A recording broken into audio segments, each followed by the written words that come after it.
And happening right now, the minutes and seconds are ticking down to the upcoming launch of Artemis 2. You've been looking inside the spacecraft at the bottom of your screen. Now, the planning and testing for this mission started many years ago, including work on some rocket components right here in Western New York. Channel 2's Ron Plants takes us behind the scenes tonight, showing how local companies help power the mission in this Two on Your Side original. The clock is operating. We're underway. A lot of people don't necessarily know that, right? We've been supporting the testing here in Western New York since the dawn of the space era.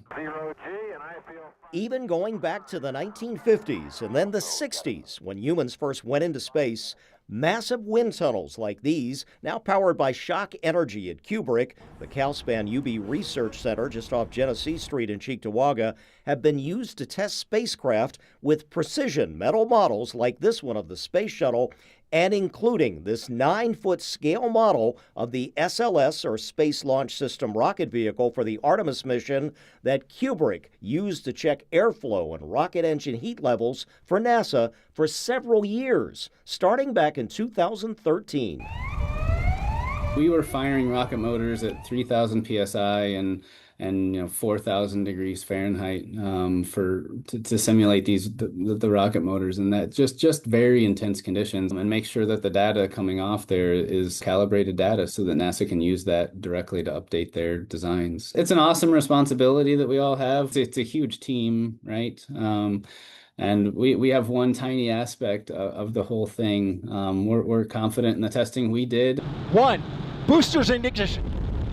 And liftoff of Artemis 1. That teamwork carrying through to the Moog campus in Elma, where over 500 employees, from managers to engineers to technicians and machinists, have worked on the Artemis project, building devices called actuators for precise movement of the huge rocket engines on the SLS. We build thrust vector control systems, which means we build the hardware that steers rockets. So we point the nozzles in the right direction, we point the rocket in the right direction, make sure it gets to wherever it needs to go, low Earth orbit, deep space exploration. It's nice knowing that all my hard work goes up into space, like Joe said, and it's cool to know that you're helping improve the future of humanity and science in general.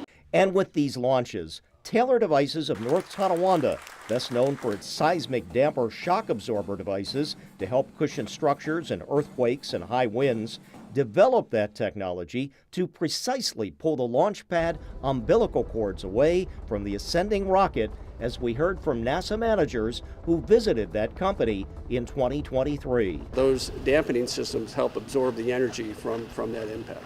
Plays a critical role in the launch of the Space Launch System in the Orion spacecraft. And so we share that information when we visit companies like Taylor Devices and say, hey, what you do is incredibly important. Taylor Devices also makes vibration control components to protect the crucial heat shield on the Orion capsule from the severe jolt of liftoff and those rocket engines, which produce up to 8.8 million pounds at maximum thrust as it climbs towards space and orbit.